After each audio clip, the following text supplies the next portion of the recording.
Bonsoir à tous, bienvenue sur le plateau Equinox Soir, votre décryptage quotidien de l'actualité de lundi à vendredi 19h-21h, 18h-20h GMT. Une dette colossale, estimée à environ 113 milliards de francs CFA au 31 décembre 2018. Un personnel cumulant au mois de juin 2020 soit 4 mois d'arriérés de salaire pour une masse salariale mensuelle d'environ 500 millions de francs CFA.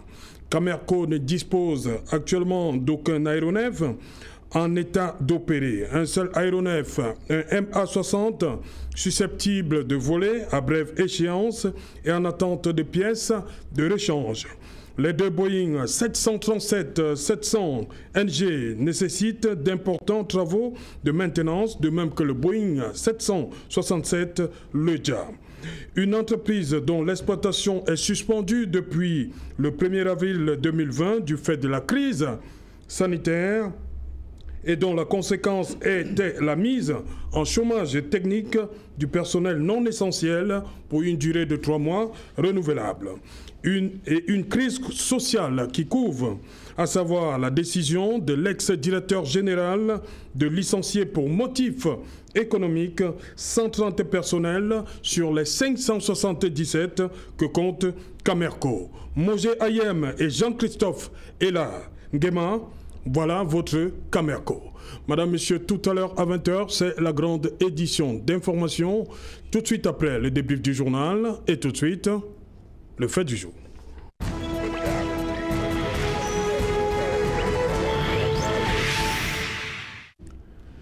Camerco et changement du top management, est-ce la solution? Pour en parler, nous avons invité en plateau Ambé Valentin. Ambé Valentin, welcome on board. Good evening, Serge. Good evening, viewers of Equinox, especially Equinox Soir. It's a privilege to be here this evening to deliberate this very pertinent issue concerning Camerco that has been a bone to the throat of every Cameroonian. I think by the help of God, we're going to be dissecting very important information that will help the government push this corporate organization forward. Okay. Patrice Lénard, welcome on board. Thank you very much, Serge. I want to greet special greetings to Cameroonians, especially to my people who are watching from the Northwest and Southwest and all the fans of Equinox Soir program. And I think it is important, let's discuss this issue of public corporations and parastatals in Cameroon that the government is not effectively managing, is really affecting the lives of Cameroonians at this crucial moment that the general rate of inflation is increasing and the standard of living of Cameroonians is falling in the midst of trade increasing in the world at large. Thank you very much for inviting me, Sir Serge. I'm happy to be a participant of your program. Okay, thank you. Dylan Quinn, welcome on board also. Thank you, Serge, and Happy New Year to all your viewers. It's a pleasure once more again for me to be part of your panel, actually to debate about our problems, our internal problems. You mentioned about the Camerco, the situation, the present situation. So I'm happy to join the panelists to talk about. Ok. Je rappelle que Ambé Valentin est un analyste politique. Fabrice Lénard du PAP, People Action Party, that's right? Popular Action Party. Popular Action Party. Yeah. Ok. Thank you. Et Dylan Cohen du MRC. C'est bien cela? C'est bien ça. Voilà, on va terminer le tour de table avec Moïse Xavier Mvondo. Bonsoir, bienvenue, merveilleux. Good evening, Serge, and thank you for inviting me. I think we are going to spend very delightful moments here discussing about the tonight issue. I would also like to greet all your televiewers all around the world, to greet the technician that permits you to make this program come true every day. Okay. Voilà, on va terminer le tour en prenant la route de la Pennsylvanie où nous attend René Itamuna Bondima. Bonsoir René. Good evening to all the panelists. Je suis une fois de plus flatté de vous rejoindre ce soir. J'envoie mes amitiés et salutations à nos amis et familles qui sont au Cameroun, particulièrement à la communauté des anciens du collège d'enseignement secondaire de Mbala2 à Yaoundé et du lycée de Nkoleton à Yaoundé. Bonne année à tous ceux qui sont au Cameroun et à ceux qui sont dans la douleur encore ou la souffrance en ce début d'année. Nous souhaitons bon courage et bien de choses pour 2021. Voilà, on va donc commencer, on va planter le décor. Hier, un autre conseil d'administration et de nouveaux noms. Je commence par vous, Moïse-Xavier Mvondor, Jean-Christophe Elanguema comme directeur général et Alexandre Fauchivé comme directeur général adjoint. Qui sont ces deux hommes? Merci Serge Alain. Alors, qui sont ces deux hommes? C'est les hommes qu'il fallait, à la place qu'il fallait. Les hommes qu'il fallait? À la place qu'il fallait à donc ce moment-là. C'est sûr que Cameco va décoller depuis. Voilà, bon. je vais commencer, sans vous couper la parole, à féliciter le chef de l'État qui vient d'éliminer un des trois problèmes. Les trois problèmes qui ont plombé Cameco jusqu'à ce jour. À savoir mettre à la tête de Cameco les hommes qu'il faut.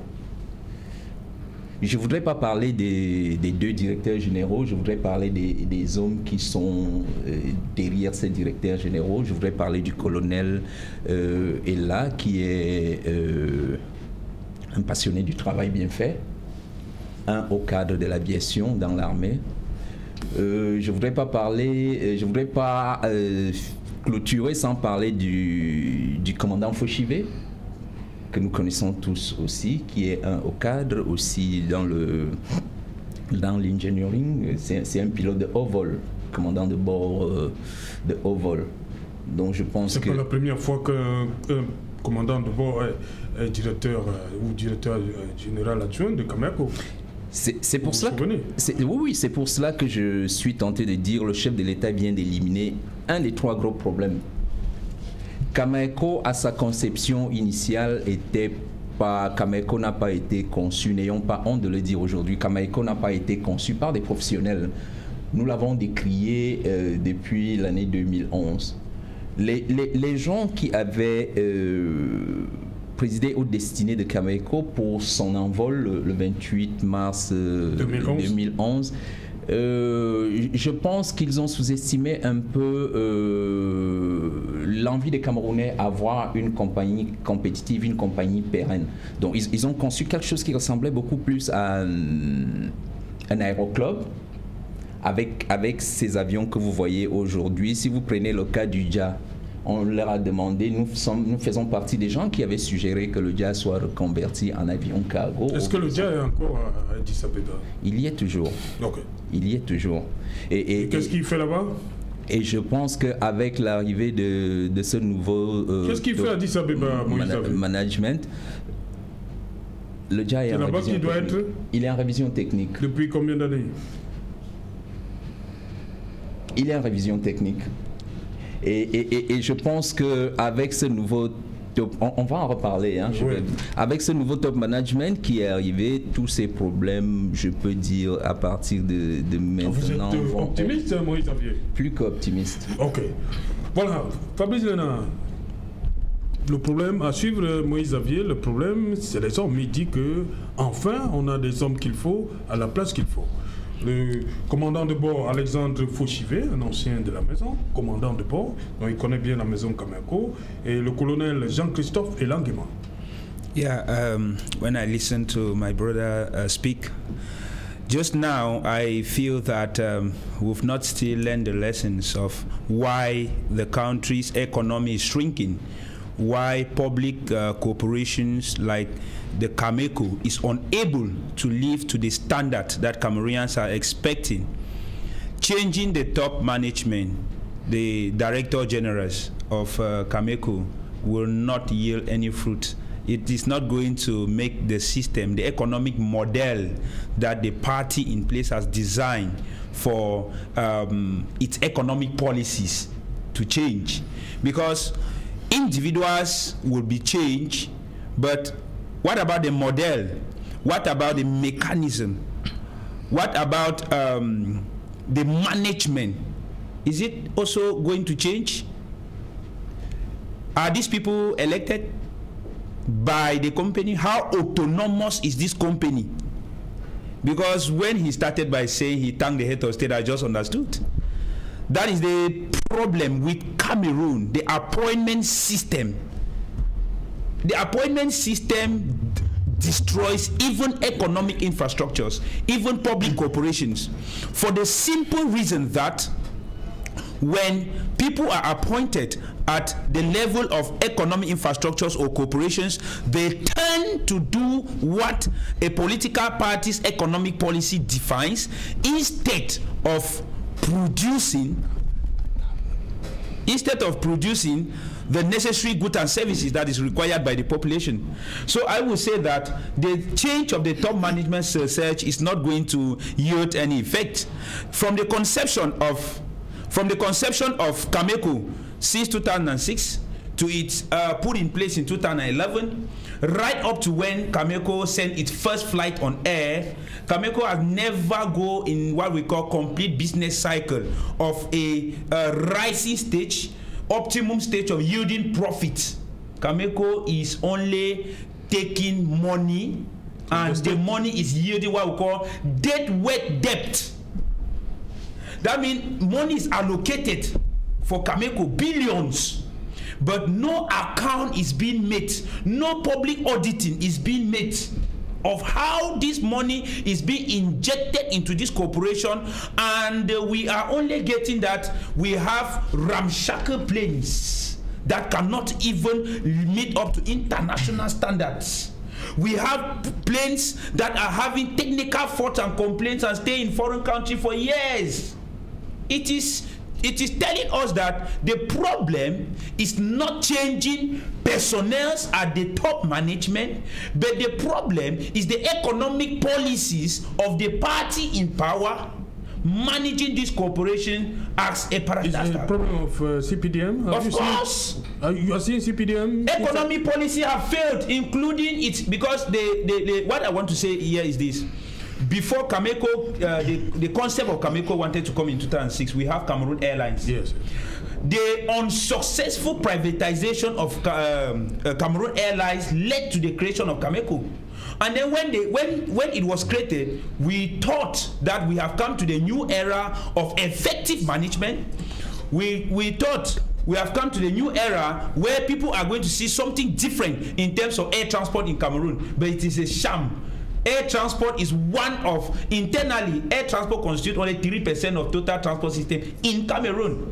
In this stage where we are, it means that there is a problem. It is unsuccessful, which means the economic policy of the party in place, CPDM, is a total failure. And that is where the real problem lies. And you also discover that the president is the one nominating, appointing. When you appoint these people, are you expecting these people to deliver goods and services, excellent service to Cameroonians, or to deliver goods and services to favor the CPDM party or the president of the CPDM party with the head of state? That's where the question lies, and that is where the problem all began. So the change of personality, my dear brother, is not going to, I don't think I am as optimistic as you are, unless you will prove me wrong after some months. We are observing to see what it will yield so far. Okay. Amblé Valentine, pour vous, c'est un problème d'homme. C'est le 8e directeur général contre le 6e PCA à la tête de Cameco. Yes, Serge, for the fact that most of our viewers are francophones, I'm going to be giving a proverb in English but translated in French. No, there's no problem. All my viewers are both English. No problem. Okay, they say in English that another definition for insanity is doing the same thing over and over and expecting a better result. Doing one and the same thing over and over, expecting a better result. I think the approach to the Cameco challenge in Cameroon is because we are appointing civil servants in the place of entrepreneurs. It's a corporate organization. It does not need a civil servant. It's a commandant aqua. In the civil service, in the aviation, we don't need people who are aviation engineers or pilots to run an aviation organization. The role of an aviation engineer is to make sure that the protocols of aviation are being respected. It needs an entrepreneur. If Michel Fosso, who is an entrepreneur trained, managed Cameco, you could see the practical difference. All the other appointees in that particular organization have been civil servants. A civil servant is a civil administrator. He is called to govern a community and to set up laws and statutes in the society, not to manage the profit, balance, and income of an organization.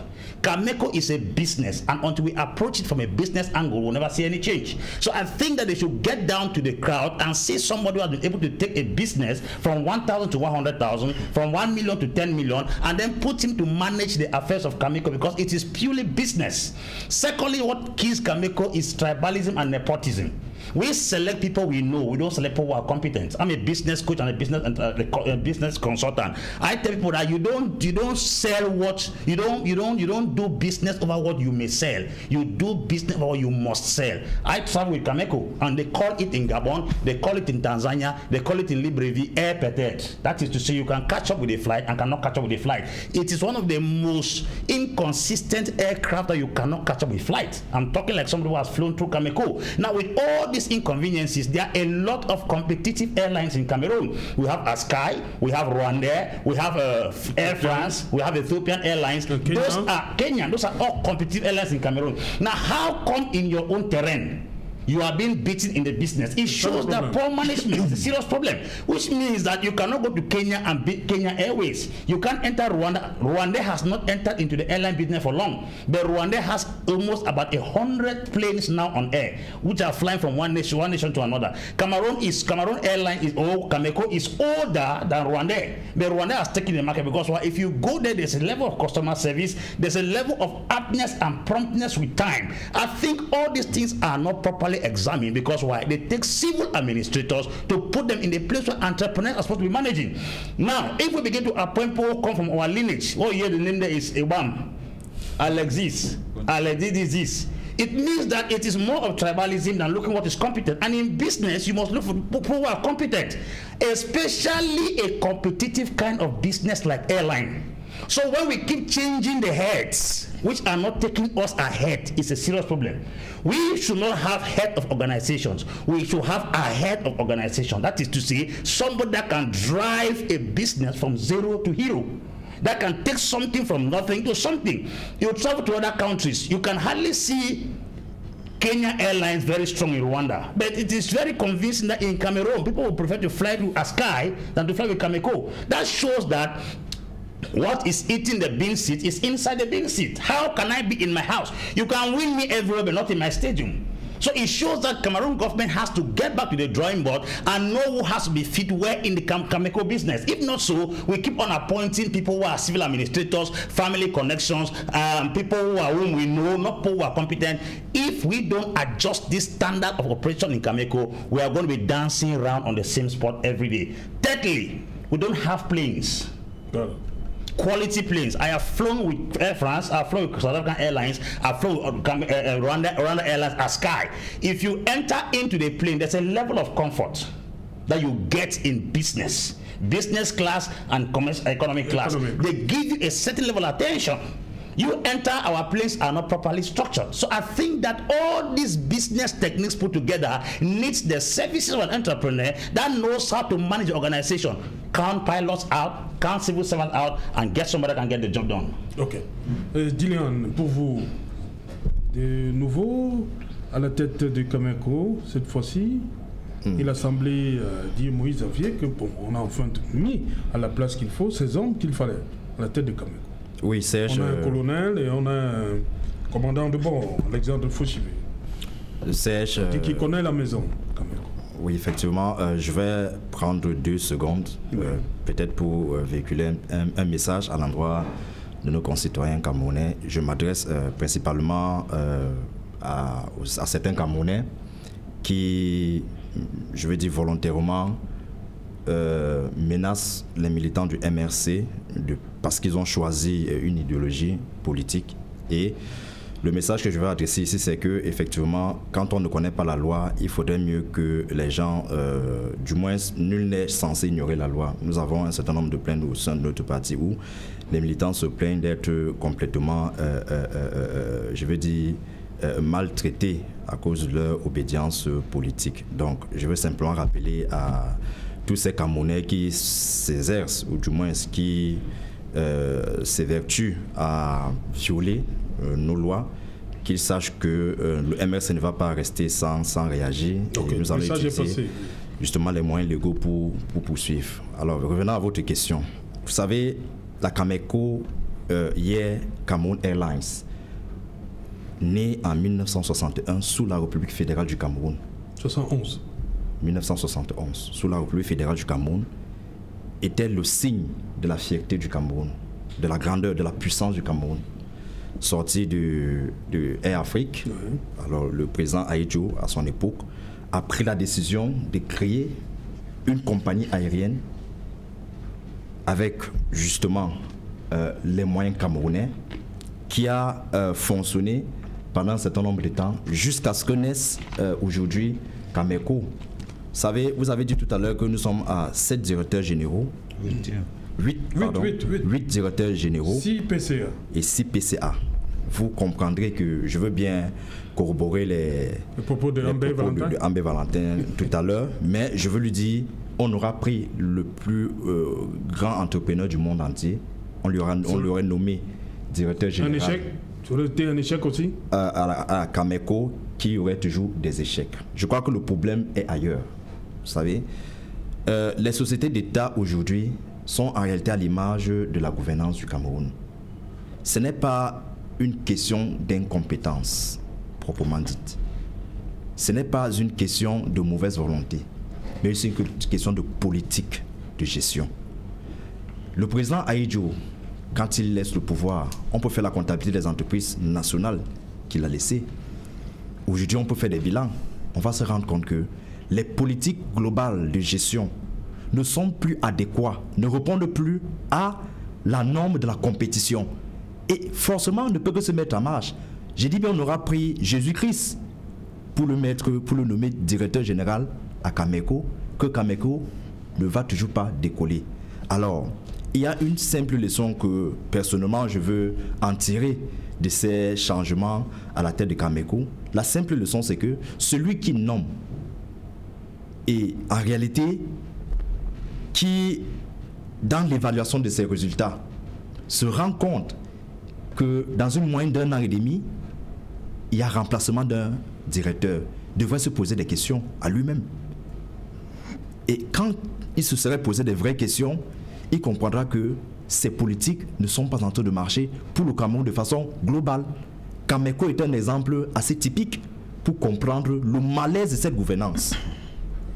Quand je dis gouvernance, je parle également des politiques publiques en matière de gestion des entreprises. Vous avez soulevé là le népotisme, vous avez soulevé là le tribalisme, qui sont effectivement la corruption à outrance. Nous avons vu un ministre, le ministre Mebengo, ancien ministre des Transports, à son époque, aujourd'hui pensionnaire de la prison centrale de Konengi, voyager carrément dans une autre compagnie Air France en classe, en première classe.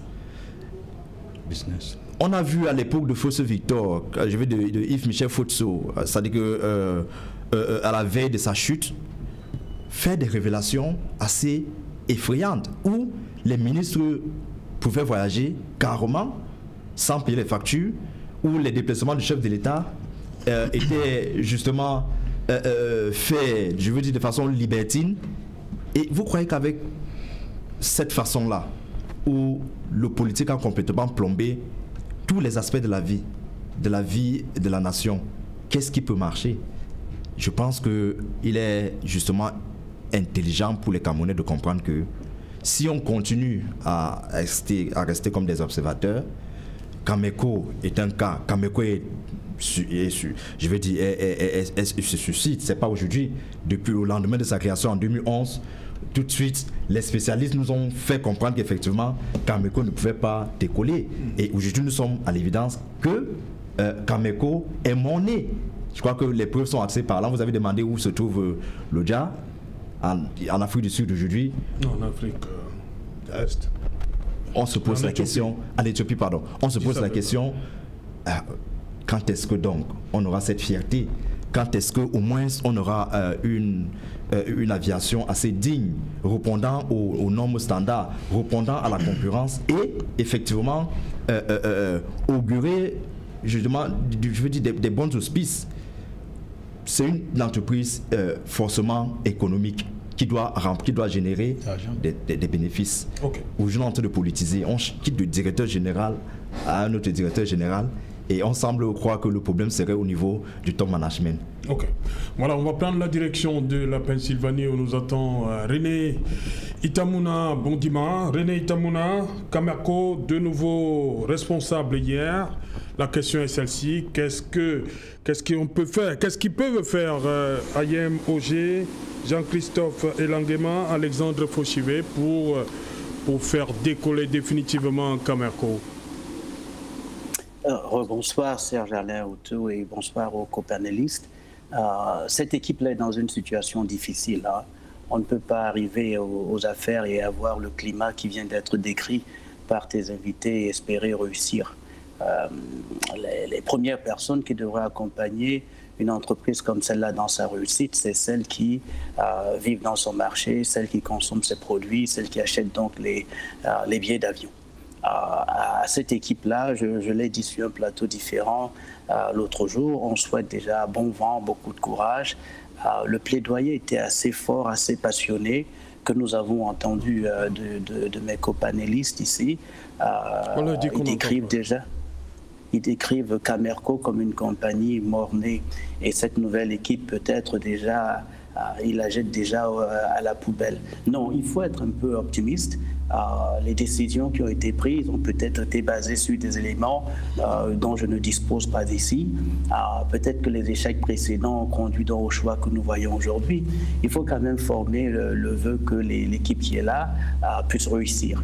Mais cette équipe ne peut pas réussir dans un marché qui est le nôtre sans que les stakeholders, comme on dit en anglais, les personnes intéressées, dont les entreprises locales, les administrations, les gouvernements, accompagnent cette entreprise-là.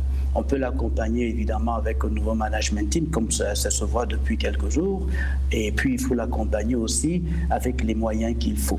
Mais à côté de cela, il faut que les entrepreneurs de l'hôtellerie, du tourisme puissent être intéressés par cette affaire-là, qu'on puisse créer donc des produits qui intéressent les gens qui vivent à Garoua, qui sont dans l'hôtellerie, dans le tourisme, les gens qui sont à Bafoussam, à Bamenda et ailleurs et qui voudraient consommer ou dont les clients auraient besoin de consommer donc les produits Camer, donc les vols de Camer.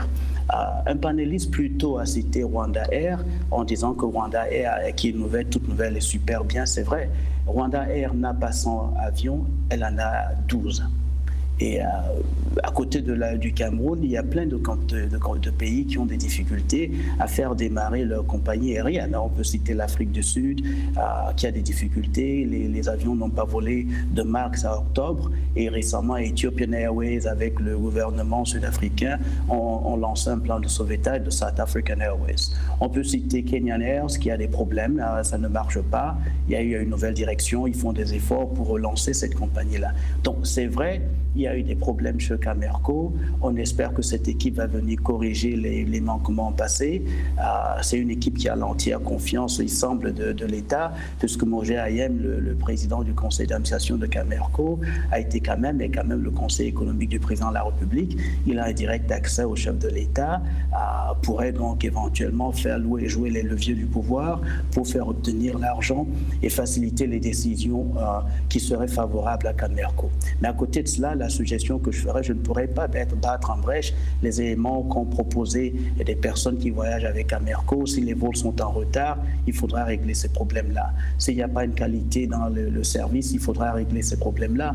Mais en même temps, il faut se dire que l'équipe qui arrive pourra peut-être, quand c'est nécessaire, trouver l'argent qu'il faudra, prendre rapidement des décisions et que les Camerounais qui sont tout autour, que ce soit les Bayam, Selam et le reste, il faudra les intéresser à cette compagnie aérienne. C'est un fleuron national comme notre équipe nationale.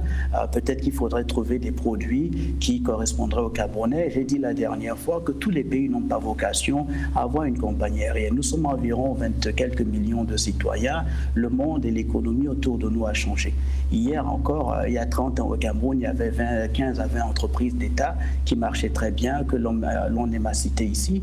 Aujourd'hui, l'environnement économique camerounais s'est densifié. À côté des entreprises d'État, il y a de belles entreprises privées camerounaises qui ont montré que les Camerounais individuellement peuvent créer des entreprises, les faire fructifier leurs affaires et faire marcher de très belles entreprises. Donc il faudrait que peut-être ces entreprises, le GICAM et le reste, les universités, les écoles de commerce, regardent un peu comment tous on contribue à faire réussir Camerco, qui est une initiative camerounaise, et à côté de ça d'autres. Moi, je ne peux pas ici souhaiter que Camerco ne réussisse pas. It doesn't make sense for someone like me, for somebody on the panel here that is from Cameroon or lives in Cameroon or wants to travel to Cameroon, to just wish in a way that Camerco will fail. We should be joining hands, of course, in criticizing when it's needed and pointing out the shortfalls of Camerco in the past and seeing how the new management team can contribute to the success of this company. We, Cameroon and other countries similar to Cameroon, required to have airline companies. I'm not sure of that. So the challenges that Camerco is facing today are not just because it's poorly managed, it's also because the environment in which Camerco operates is not that simple. It's fairly complicated to operate successful companies, no matter the size of the country, no matter the size of the company. And in Cameroon, when someone is appointed in Camerco, it's not just tribalism that is at play. It could happen that people may have a similar background, but everybody would like for their son, their daughter, their neighbors to be hired in Camerco, which is a very, very heavy burden for the management team that often gets candidacy when they don't need them. So at this beginning of a new management team of Camerco, I personally wish them the best. I'm hoping that the shortfalls that have been mentioned earlier, the issue that have been mentioned earlier, will be resolved. I think a Cameroonian in general, including the management team, we have what it takes to manage an airline company and hopefully drive this one to success. But again, my point is that it's 2 points I will say. One, I don't think every country should have an airline company, but if we do have one, let's all do the best and in good faith hope that the management team is able to succeed and that Cameroonians are able to enjoy a good and well-managed airline company. Okay, Patrice Lena d'abord, après Ambé Valentin. Are you listening to René Itamuna? I listened to him with keen attention and I noticed some pertinent issues that he said, which is not correct with the reality, does not reflect the aspiration of what Cameroonians are expecting from the government or even public corporations. When he says that there is confidence in the new management team and the head has direct access to the president, I begin to ask a question. Direct access, that is the president an entrepreneur? Did he study economics or management of enterprises? No, because the president is a politician and he is a superhuman who gives instruction for people to follow. We all know in Cameroon that the head of state is not an active president who goes to enterprises to see whether works are done. He is somebody who lives on reports that people work and come and give him. And the new Camerco management team is definitely going to gather some kind of beautiful report in the booklet, come and say, President, this is what is going on, and the president will say, wow, new nomination, they will recycle you here, recycle you there, and we will be turning around the same cycle. We should stop this aspect of believing that any true or genuine proposal will only come from the head of state or people around the head of state. There is this glorification and mystification of people who it is not even their area of competence. People that did not even have the basic knowledge of managing enterprises are seen managing enterprises. Camerco is just an iota. Look at state corporations that were blossoming. Look at CDC. It is a shadow of itself today. Powercam. Look at all the wonderful airports at the beginning of independence. The Tico Airport, the Bisokabang, the Bafut, and all domestic airport, Garua Marwa. Today, you are leaving Yaoundé to go to other parts of the country. You are forced to use land transport, and that's the reason for the rampant accidents that we're having every day, simply because other forms of transport which are available. It's not as if they are unavailable. Cameroon is blessed with water, with airways that could be constructed, with railways and everything. But the problem is at the level of, and I still say it, the economic policies of the party in power. They have serious problem with their economic policies. And I will tell you, if you study the last economic forum of 2019 revealing economic policies of African countries, Cameroon is ranking the last in terms of economic policies. That means we have bad economic policies, bad political policies, that it is dragging the country from prosperity back to what? Poverty, misery, underdevelopment, poor infrastructures. In the 21st century, that other countries are advancing, we are moving behind. And then when we see one good building or one good infrastructure that has been successfully put in place, people clap, people begin to say, wow, wow. No! We are supposed to have more than that. Those things are supposed to be enormous. Douala, as the economic capital, is not supposed to be the state where we are seen. This is because Cameroonians have a mindset of being so comfortable with the little they are having and not asking accountability for people who are being nominated. And when these people sit and they are carrying out this kind of outrageous exploitation of the resources of the people, the money of the people, the sweat of the taxpayers. If you are operating a small size business like me, I'm a small economic operator, and you don't pay your tax, you understand, they will come and seal the thing. But do they give us account of how this tax is spent? Cameroon is the country where 65% of its public finance income comes from taxation and borrowing. And the borrowing in Cameroon is dead weight. It does not reproduce anything. Infrastructures that are not being realized, no auditing is carrying out. So I think that at this point in time, Cameroonians need to add more force together to rally behind holding responsible anybody at the head of public corporations, at the head of parastatals, at the head of organizations, so that we can change the laws for people to be elected instead of being nominated. Because once this nomination system is there, nothing can change. Voilà, Moïse-Xavier Vondon. Oui, Serge. Après tout ce que le Camerco vit depuis le lancement, le 28 mars 2011, alors, on a injecté beaucoup d'argent, mais aujourd'hui on parle d'ouverture oui, avant de à 51% à un partenaire stratégique privé. Avant de répondre, je peux même déjà y aller. Oui. Le décret numéro 2006/293 du 11 septembre qui crée Camerco stipule ceci. Soyons corrects, parlons aviation. Je serais perdu si on s'engage dans d'autres... Oui. Parle de la scission, la liquidation et la privatisation. Ça veut dire que ça a été pensé depuis 2006. Dans le décret, oui. Voilà. Tout à l'heure, à l'entame de mon propos, je vous ai dit, le chef de l'État, le président de la République, vient de résoudre un des trois problèmes. Je vous parle en tant qu'expert d'aviation. Je ne tâtonne pas. J'aime bien tout le discours, tout ce que j'entends, c'est Camerounais, nous sommes des Camerounais. Alors, il vient de résoudre trois gros problèmes. Un des trois gros problèmes. Le premier, c'était à qui confier la compagnie.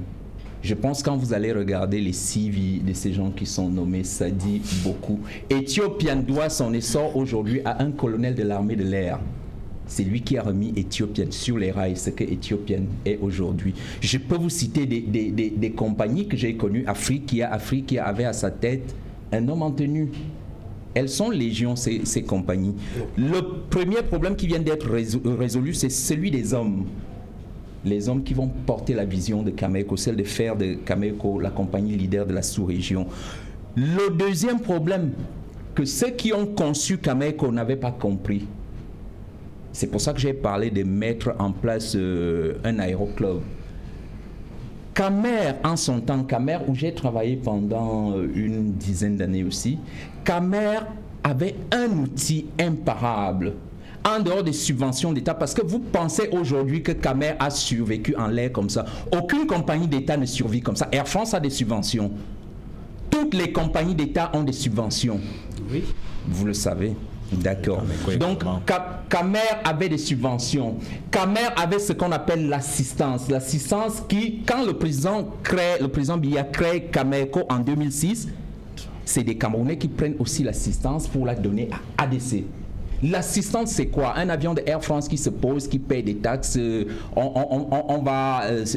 l'assistance, le handling, ce que nous appelons le handling dans les termes techniques, oui, ça rentrait dans les caisses de Camer à l'époque. Je vais vous faire une anecdote. En Afrique de l'Ouest, où j'ai travaillé pendant un bout de temps aussi, des compagnies de handling ont continué de vivre des anciens de Air Afrique qui sont regroupés dans les compagnies d'assistance. On continue de vivre. Cameco n'a pas tout ça. Cameco aujourd'hui n'a pas d'atelier. Vous vous rendez compte, quand il faut rechapper les roues de Cameco, on prend ces roues, on les envoie à Addis Abeba. Vous comprenez? Cameco n'a pas d'outil de travail. Nous l'avons décrié. C'est pour ça que je vous ai dit, ceux qui ont créé Cameco, avec qui nous avons eu des relations, des rapports assez conflictuels, parce que nous leur avons dit, ce que vous nous amenez 2737 NG, ils nous servent à quoi? Ils ne sont pas adaptés à notre exploitation. Le JA, oui, l'État a acheté le JA pour le Cameroun. Le JA devait être transformé en avion cargo. Nous avons fait ces suggestions. Ça n'a pas été fait. Et je vous rassure, donc l'équipe qui est là aujourd'hui sait ce qu'elle a à faire. Je peux vous comprendre, vous parlez politique. Je ne parle pas politique. Je suis d'accord avec tout ce que vous dites. C'est assez édifiant. Mais ça, c'est votre point de vue. C'est des points de vue de politique. Je vous parle en tant que technicien. Je vous dis, quand on a pris ces gens qui sont à la tête de Cameco aujourd'hui, qui connaissent l'aviation, le DG, il a une vingtaine d'années dans l'aviation. Le DGA, pareil. Donc, c'est des gens qui comprennent ce que c'est que l'aviation. Alors, quelqu'un m'a dit tout à l'heure, les ministres, M. Fotso, avec qui j'ai travaillé de façon très rapprochée, les ministres ne payent pas de facture. Je voudrais vous dire, dans le transport aérien, le contrat qui lie le passager au transporteur, ça, c'est la Convention de Chicago qui le dit. Le contrat qui vous lie, c'est le billet. Et le billet, c'est-à-dire, une fois que vous achetez votre billet, le transporteur est tenu de vous prendre d'un point A à un point B en toute sécurité. N'oubliez pas que lors de l'achat du billet, vous déclenchez aussi le processus d'assurance en cas d'incident. Alors, personne ne peut embarquer dans un aéronef au Cameroun sans billet.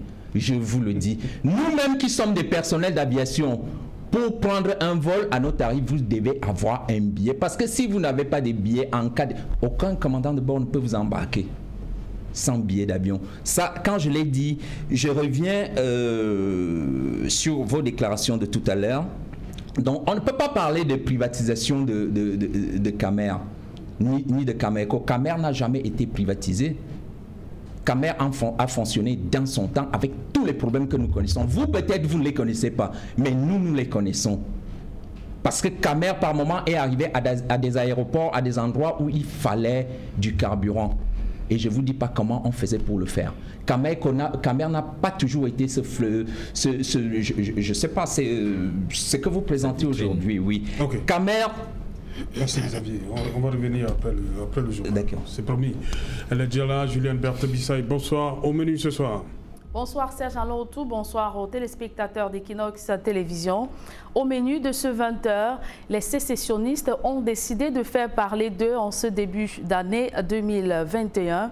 À 48 heures après la tuerie inaugurale de Momo dans le nord-ouest Cameroun, il frappe la région frontalière de l'ouest, causant la mort de 4 militaires et 2 civils au poste de contrôle mixte de la localité de Batchoua, c'est dans le département des Bamboutos. Et toujours dans ce journal, la Direction générale à la Sûreté nationale tente de calmer la colère des Camerounais, dépités d'attendre sans fin la délivrance de leurs pièces d'identité. La DGSN annonce une production en masse de 10 000 voire 15 000 cartes nationales d'identité par jour. C'était au cours d'un point de presse tenu ce jour à Yaoundé. Vous écouterez le secrétaire général de la DGSN dans le 20h. Serge Alotou.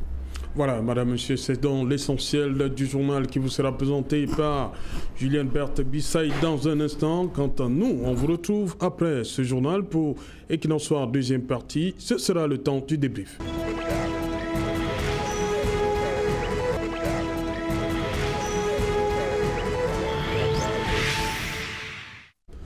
Retour sur le plateau Equinox Soir, deuxième partie. Nous sommes donc toujours en compagnie de Moïse Xavier Vondor, Patrice Lena, Dilian Cohen et Ambé Valentine. Et plus tard, il va nous retrouver René Itamuna Bondima. Je commence par vous, Ambé Valentine. Ambé Valentine, déjà sur l'action de la DGSN qui a décidé de communiquer aujourd'hui. C'est parce que les Camerounais ont... Yes. C'est une réponse à la demande des Camerounais. Il fallait que la DGSN communique aujourd'hui pour apaiser les tensions, on va le dire, comme ça.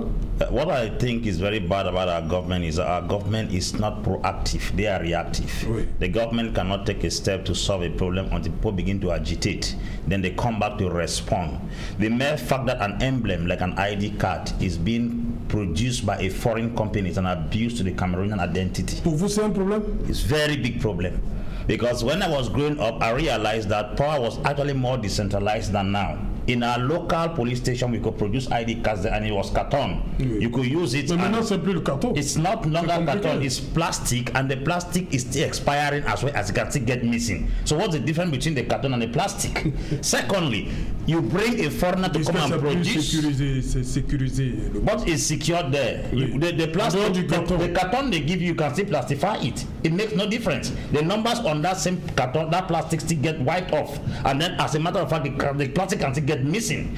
The bad thing is that you bring a foreigner to come to your country to produce an emblem, which means we don't produce our roads. Chinese do it. We don't produce bridge. France does it. As I'm talking to you right now, right in Addis Ababa, the headquarters of AU is being controlled by Chinese. That means we don't even believe in what we are producing. We don't believe in our doctors. We fly abroad. Now, common ID card. I think an ID card, even our flag is produced by Chinese people.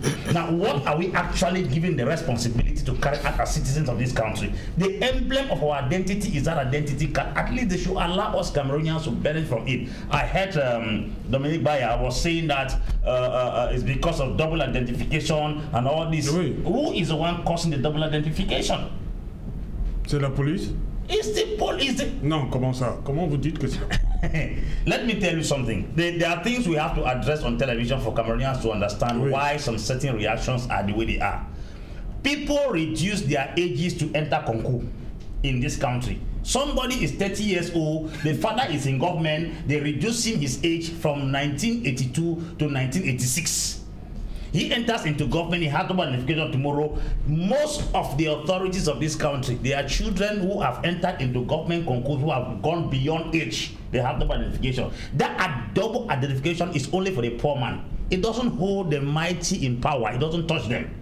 The authorities of this state, ministers, directors, their children who have been reduced their ages to go and write concours, once they enter into government, that identification thing is not a subject. So the common man who goes there, and so bad is it that they don't discipline you for having two identification. They ask you to pay 300,000 francs.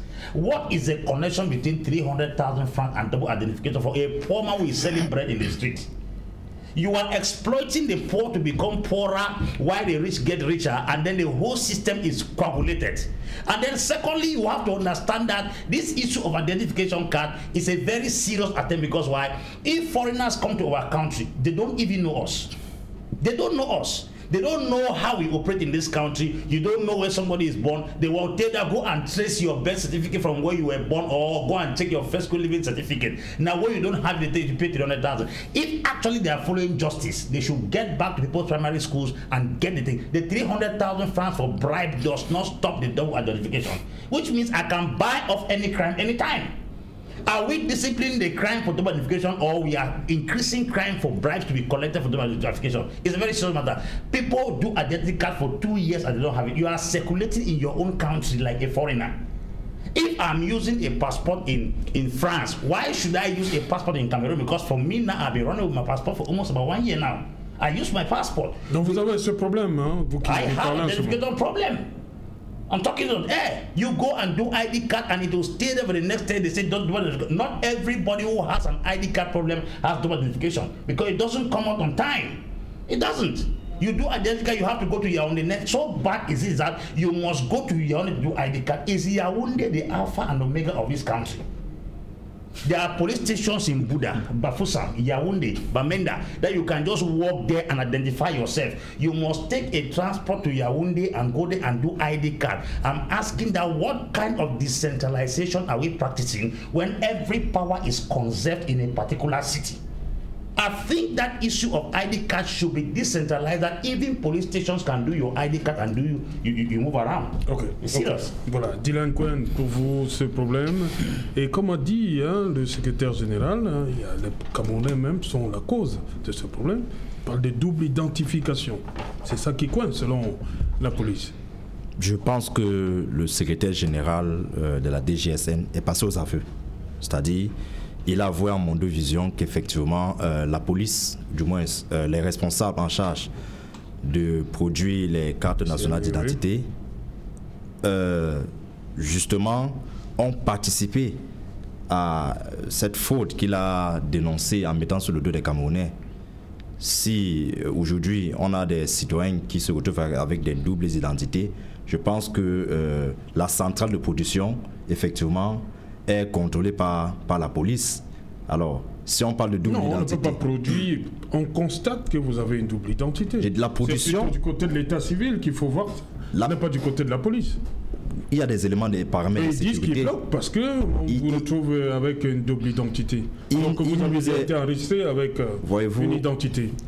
L'entreprise étrangère en charge de produire les cartes d'identité nous ont, je veux dire quoi, quand ils ont eu le contrat avec l'État du Cameroun, ils nous ont rassuré des paramètres sécuritaires pour éviter ces cas de double nationalité. Alors d'où viennent qu'aujourd'hui, double identité, pardon, d'où viennent qu'aujourd'hui que le secrétaire général de la DGSN nous dit à mon Dieu Vision que la police s'est rendue coupable. Du moins, ceux en charge de produire ces cartes d'identité se sont rendus coupables de permettre que la double identification se fasse. Parce que même si vous allez pointer à partir de l'état civil, il n'en demeure pas moins que les empreintes, effectivement, devraient être l'un des paramètres sécuritaires pour détecter ces cas de double identité. Alors, pourquoi ce n'est donc pas fait? Je crois qu'aujourd'hui, les officiels, après avoir dénoncé cela, les officiels en charge de cette production devaient présenter leur démission. Et l'État du Cameroun, en réalité, devrait les poursuivre pour avoir permis, effectivement, que les Camerounais se retrouvent dans des situations de faute. Quand je finis par dire cela, je vais quand même m'inquiéter sur justement cette question où les Camerounais se sont levés. Oui. Nous avons une Assemblée nationale, nous avons un Sénat, ce sont des institutions où nos confrères souvent du RDPC se targuent de se vanter, qui n'ont pas joué leur rôle. Cela suppose qu'effectivement, on a un gouvernement mis en place qui vit dans une logique où ils se parlent à eux-mêmes, ils s'écoutent eux-mêmes. Les Camerounais, dans la logique de la gouvernance, ne font pas partie de leurs préoccupations. Et donc, on assiste donc à cette levée de voix. Il a fallu que les gens multiplient les plaintes au niveau des réseaux sociaux. Il a fallu que les médias comme Equinox, et que je salue beaucoup, justement en parlent pour qu'aujourd'hui, le gouvernement fasse une sortie. Et, chose curieuse, dans cette sortie, ce gouvernement a tendance à indexer le citoyen qui plutôt a rempli et effectivement son devoir. Hein? Il y a des gens qui ont monté leur récépissé en état vraiment à force de proroger là. À force de proroger, oui. Vraiment, je dis soyons un peu sérieux. Comme nous constatons une fois de plus, le Cameroun, il n'y a aucun secteur d'activité. Voyez-vous que notre simple identification, l'État ne parvient pas à rendre ce service. Okay. Alors, je crois que le constat est net et c'est à nous donc d'en tirer des conclusions. Patrice Léna, Fabrice Léna, sur cette situation et ce que les responsables de la police apportent comme justificatif. I think that the country is more than the present regime to manage, and that's the evidence. The evidence is inability to produce the simplest document, which is identity card for citizens. Mais vous vous rappelez quand même, on a vu une image avec de la police avec beaucoup de cartes. Là, les gens, on a compris que les Camerounais ne passaient pas retirer leurs cartes. I cannot stand here to confirm authoritatively whether that image is true or false. I'm not negating or affirming, but I'm saying that I started this campaign at my own level since 2019 when I discovered there were a lot of youths coming close to me. Since you stay in Yaoundé, can you help me identify my ID card? When I go, they say it has gone to Yaoundé, and the production unit in Yaoundé have a lot of work. It has not been, our original have not been sent back to the centers of production. That's when I sit like this and I conclude that it's like the 25 million or more Cameroonians is unable, the government is unable to manage the 25 million Cameroonians. So I'm surprised when we get to 30 million, 35 million, 40 million, how would they do? And I'm hoping and praying that we should not get to that number with them still in power, because I'm sure this country will plunge to a complete disastrous abyss. Saying that, I will say this issue of national identity card is a serious issue that youth need to rise. You need to rise. You need to go to this police station and ask these people, our ID cards, because this is, everything is basically done with an ID card. And the funny thing about this is the harassment that police give to people, because I'm somebody that travels a lot. The harassment that they give you on the road when they find out that you are having a recipe that has been over prolonged, or they cannot read what is inside, or the ID card is not there completely. It becomes the matter of paying 1,000, paying 2,000, or staying with them. And you become stubborn, it becomes a serious problem. Yes. It is something like almost, it's something like a law in Cameroon, where when they stop you on the way, you don't have ID card or you don't have a recipe expired. It's 2,000. The amount is even depending on your, it's like a bargain. It's like you go to market and argue that you have ID card, go and stand there. Then when you go and stand there now, they come and ask you, no, this is a problem, where then you see people who don't know their right will start panicking. Very soon. Some people call it 5,000, 2,000, 1,000. Those are realities that we are facing. But is that the kind of country we want to construct, where citizens' identification is a problem of living in their own country? And when youth get frustrated and go out, you people say that they are bad youths. The country is having very irresponsible administrators, and the irresponsibility is as a result of indiscipline. And this indiscipline is starting from the first citizen of the country, the first citizen. Because if you are the first citizen of the country, you have to ensure that those that are under you follow the right procedure and sanction. When I listen to the representative speak, Secretary General of the Director of National Security speak, I understand that the Cameroon government is never at fault for anything that happened in this country, and that is a serious problem. Once at a time, you should recognize that we are wrong at this point, or we have gone out of the normal order at this point, and let us try to apologize to the people and promise to do more. That is more mature than always being defensive. Always being defensive. Everything defensive. Anglophone crisis defensive. Small ID card defensive. Kameko defensive.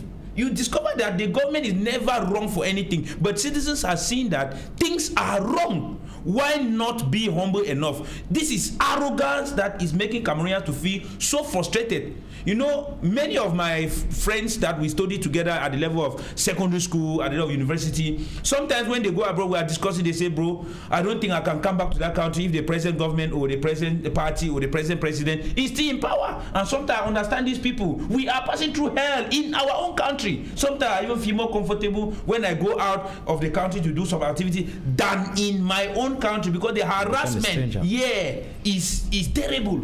So we think that the issue of ID card is a serious issue, and youth need to mobilize in order to pressurize, because the only language our government understands is pressure. Vous voulez dire que notre pays c'est l'enfer? Vraiment, c'est difficile. Pas loin de l'enfer. C'est difficile. C'est presque, c'est l'enfer sur terre. Moi je dirais pour les pauvres, un Camerounais étranger sur sa propre terre. Parce que pour les riches, ou bien pour les gens qui sont nés dans, avec beaucoup de connexions à la gouvernance, ils n'ont pas de problème, hein, ils vivent sur paradis. Parce que Cameroun, c'est deux côtés. Il y a côté paradis, il y a côté l'enfer. Et côté l'enfer, c'est pour toi qui es né dans la pauvreté et qui n'a pas quelqu'un en haut. Okay. Et maintenant, paradis, c'est pour ceux qui sont là-bas, comme mon frère a tout à l'heure dit, les enfants des directeurs et tous ces gens. C'est eux qui coupent les âges, mais comme ils sont ancrés par les connexions, il n'y a aucune trace. Ils n'ont pas de problème. Okay. Mais les pauvres, maintenant, qui ne peuvent pas payer les gros montants, c'est là l'index des citoyens qu'ils ne sont pas... ils ne travaillent pas. Moi, Xavier, il y a quand même, on a suivi une lueur d'espoir. Hein, dans les tout prochains jours, on parle d'une production de... un passage de 10 000 à 15 000 CNI par jour. Quand même une bonne nouvelle annoncée par c'est une très bonne nouvelle, mais je voudrais faire un petit rétro-pédalage chez Mr. Ambe. Mr. Ambe, our flag is not produced by Chinese. I know some of our guys here in Aqua that produce flags. Yeah, I heard that is kind of explaining the situation. Pour revenir à Serge, je suis d'avis, que ne pas avoir sa CNI, ça pose un sérieux problème, oui. Et moi, je voudrais dire à l'endroit de... On a écouté le discours de monsieur le secrétaire général de la DGSN tout à l'heure, c'est un discours qui rassure, mais en même temps que nous demandons aux populations de patienter, essayons d'être... n'essaye pas avec lui. Soyons proactifs, comme l'a dit M. Ambe. Est-ce qu'il faut attendre que les populations revendiquent leur CNI? La CNI, c'est comme on le dit, la carte d'identité, c'est-à-dire c'est la pièce à tout faire. Il ne faut pas qu'on arrive à... Oui, on comprend que l'État a voulu sécuriser cette pièce qui nous est chère, mais accélérer, est-ce qu'il a fallu qu'on attende les revendications des populations pour nous dire qu'on va produire 15 000? Non. Faites-le, cher gouvernant, faites-le et communiquez. Soyez proactifs avant que la grogne populaire ne commence. Ah ouais. Anticipez, vous dites, OK, comme les CNI sont restés, vous avez fait, certains ont fait 1 an et tout ça, nous allons passer à une production. Moi, je pense même que 15 000, c'est suffisant. Bon, peut-être s'il faut commencer par là. Passer à 20 000 CNI par jour, et on aura réglé un problème. Et à ce moment, vous allez regarder les populations et leur dire, la grogne va venir donc par où? Maintenant, les populations ont raison de demander leur CNI. En tant que citoyen, c'est tout à fait normal, c'est ce que je peux dire à ce sujet, Serge. Voilà, René Itadouma, voilà, René, vous suivez cette grogne au Cameroun. Les Camerounais ont réclamé pendant longtemps leur CNI et aujourd'hui, la DGSN a porté quelques éléments de réponse à cette revendication qui commençait déjà un peu à inquiéter. Hein. Comment vivre au Cameroun sans CNI? Vous avez suivi les Camerounais. Est-ce que pour vous, ils peuvent être rassurés après le discours du secrétaire général de la DGSN? Oui, Serge Alain, merci encore. Si tu me permets, avant de répondre à cette question, je voulais juste toucher un petit point sur le sujet précédent qui portait sur Camer et Camer. Non, on va revenir. Voilà, on va revenir. D'abord sur la CNI. Voilà. Après la CNI, vous enchaînez avec Camerco, c'est plus logique. Oui, humblement, cher frère panéliste, il faut, quand on reconnaît que quelque chose n'est pas accompli, comme semble l'avoir fait le secrétaire général de la police camerounaise, il faut être humble, il ne faut pas avoir toutes les réponses. Il travaille à résoudre le problème de la carte nationale d'identité comme celui des passeports. Si les usagers se plaignent, il faut s'en excuser du tort qu'on leur a causé. Et moi, ici, sur ce plateau, humblement, que je suis très touché de savoir que nous avons encore ce problème-là. Et je vais interpeller encore ici à la fois les Camerounais en général et évidemment mes amis du RDPC et nos responsables en particulier. Je pense que personne, pour répondre, je pense à Fabrice tout à l'heure, personne au Cameroun, au RDPC, au gouvernement ou ailleurs, n'est sensible à la peine des Camerounais. Tout le monde veut que les Camerounais se portent mieux et qu'ils aient leur pièce d'identité. Tout le monde. Hein. Il ne faut pas faire croire ça, que tout le monde veut que les plus forts, les plus grands aient les pièces d'identité, que les autres n'en aient pas. Non. People are working really hard to make sure that national ID cards are issued to Cameroonians. So, but I'm humbly recognizing that if we have failed in that area, work is being done. I think we need to move faster and we need to communicate about it. So nous devrions aller un peu plus vite pour résoudre ce problème-là et effectivement communiquer de façon à ce que les Camerounais sachent ce qui est en train d'être fait pour résoudre ce problème qui embête effectivement de nombreux Camerounais, demandeurs d'emploi, étudiants et candidats au concours, etc. Dernier point sur le sujet de la carte d'identité relativement à la nationalité. Il est connu de tous que les membres de la diaspora comme moi-même sont des avocats nous faisons un plaidoyer pour qu'il y ait donc la reconnaissance de la double nationalité ou de la triple nationalité ou multiple nationalité au Cameroun.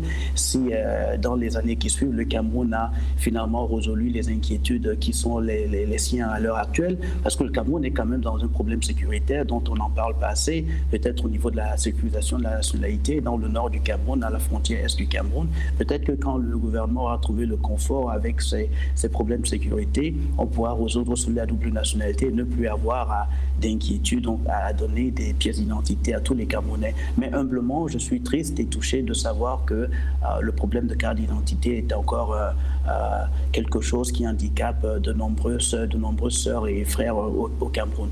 Nous devrions mieux faire. Humblement, c'est cela que je pourrais dire, cher Serge Alain Routou. Voilà, vous restez, vous répondez dans la question ouverture du capital social à 51% du capital social à un partenaire stratégique privé. Ça, c'est le vœu du chef de l'État. Est-ce que ça pourrait permettre à Camerco d'être ce que tous les Camerounais rêvent de voir dans le ciel africain et camerounais? Ça, c'est une très bonne décision. Avant moi, Serge Alain Routou, un autre camarade du RDPC, Hervé Emmanuel Com, s'était exprimé sur la question de la gestion de la Camerco, où il pensait déjà que ce n'est pas un problème d'ouverture au capital privé, ce n'est pas un problème que ce soit une entreprise publique, c'est un problème d'avoir des exigences claires, spécifiques à bien gérer notre entreprise. Et c'est ce que nous voyons avec le changement de cap auprès de la Camer, mais la Camerco n'est pas unique. Je vais faire exprès de le dire, Rwanda Air est suivi de très près par le gouvernement. Ethiopian Airways est une compagnie publique financée par le gouvernement éthiopien. South African Airways a eu des problèmes, c'est très suivi par le gouvernement de la République sud-africaine.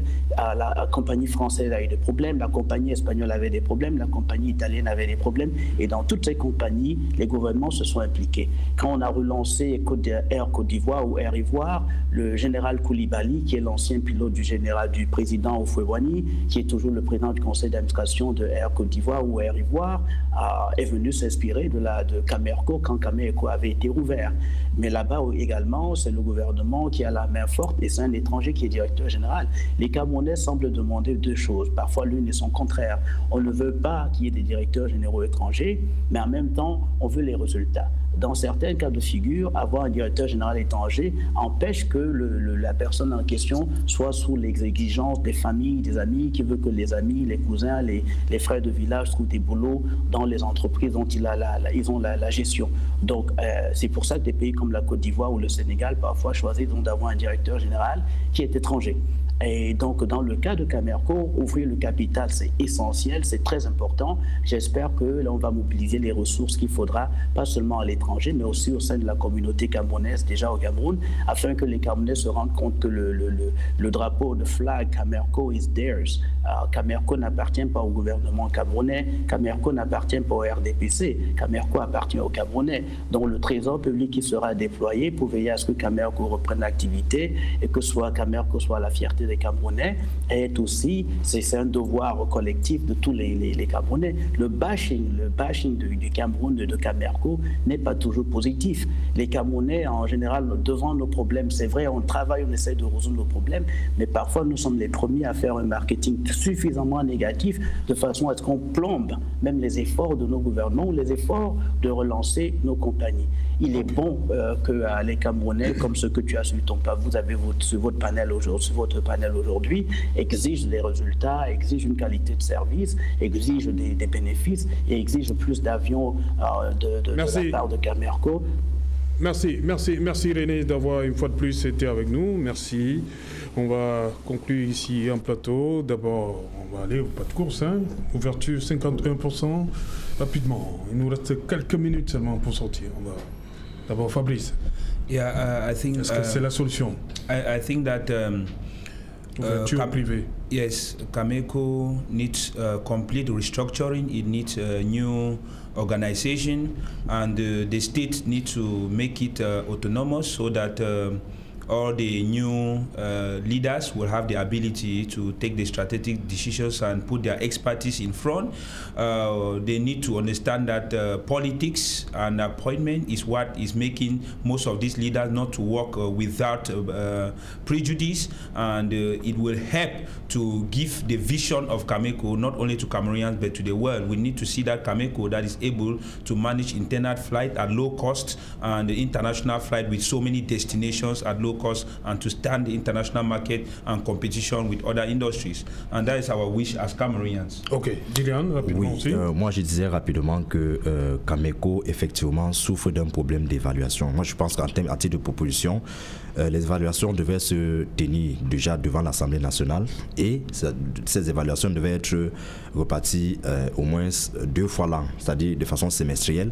On devrait pouvoir attendre le directeur général, l'éventuel directeur général de Cameco, venir devant les députés, effectivement, donner compte de sa gestion, quitte à ce que le suivi n'attende pas 1 an, 2 ans, pour qu'on se rende compte que, effectivement, en termes de rentabilité, on n'a pas justement ce qu'on attendait. Et donc les recettes, à titre de deuxième position, le gouvernement camerounais devrait être en mesure de communiquer sur les recettes de Cameco, qu'on sente également les avancées en termes de rentabilité. Parce que si Cameco ne peut que se comporter comme une entreprise budgétivore, il sera assez difficile qu'on ait justement une gestion de qualité et donc une aviation digne du nom camerounais. On voudrait bien tenir le même discours que le confrère de l'autre côté de la Pennsylvanie, qu'effectivement c'est une fierté nationale, mais une fierté nationale devrait aussi épouser effectivement les attentes de cette nation. Ok.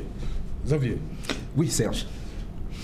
Alors, vous avez parlé de la privatisation. L'ouverture. Oui, j'ai dit déjà, cette ouverture était prévue dans le décret de 2006. Parce que ce décret parle de scission, privatisation, liquidation, privatisation. Ça veut dire qu'il fallait trouver un partenaire stratégique. Ça n'a pas été fait jusqu'aujourd'hui. C'est pour ça que je vous ai dit d'entrée de jeu, l'équipe qui est là, c'est elle qui va implémenter la vraie politique du président Biya sur le terrain. Et je voudrais dire aux Camerounais et à mes copanélistes, vous avez raison dans plein de domaines. On va juger le maçon au pied du mur. Il faut que l'État donne à ce top management, que l'État leur donne les moyens humains, les ateliers de maintenance dont nous parlions tantôt et les aéronefs adéquats. Voilà, je pense que nous aurons l'outil de travail, l'outil de production, l'outil de travail et l'outil de production, voilà, et nous aurons une compagnie compétitive et pérenne. Mais vos inquiétudes sont fondées, ça on le comprend, oui. Ambé Valentin. Yes, I just want to tell Est-ce qu'il nous faut d'abord les avions, non? Ambé, on est d'accord? Of course. Il faut des avions. We need good aircraft in Cameroon. To conclude, I will say that the government should stop selling goods and holding the rope. Most of the people they give power, they don't give them the opportunity to manifest that power. Most of those heads you see in Cameco are puppet heads. They may have the skill and the talent and the intelligence to carry the organization upward, but authority sous le haut instruction du chef de l'État. That statement is killing Cameroon. The firm instruction that came from the head of state should tell you that don't go this way, you have to go this way. That is selling a good and holding the rope behind. They should allow these people they have given authority to manifest the skill they have, because you cannot be trying to direct me in an area that you have put me as my skill. I think they should allow the people they have given the opportunity to manifest what is inside of them, rather than say the Minister of the Transport ADK. The Minister of the Transport could have been an accountant and he doesn't know aviation. The president is a politician, doesn't know aviation. So when you give somebody a head of aviation, give him the chance to manifest it. Give him the opportunity, give him the independence, let him fail, let us know. Rather than giving somebody an opportunity that you are holding him behind and pulling him. And now I can tell that most of the directors don't even have the right to direct. They are just sitting there at the head to represent authorities. Thank you, Ambé Valentin, for coming. Merci, Moïse Xavier. Merci, Dylan. Merci Fabrice. Thank you very much. Bon retour à Yaoundé. Thank you very much. It's a pleasure to be in your panel. Voilà, merci également à René. René qui était avec nous toute cette semaine. Merci beaucoup pour votre participation. Merci, à très bientôt René. Voilà, madame, monsieur, nous sommes donc arrivés au terme de cette édition Equinox Soir. On se retrouve lundi lorsqu'il sera 19h. Bonsoir, Djeleng 5.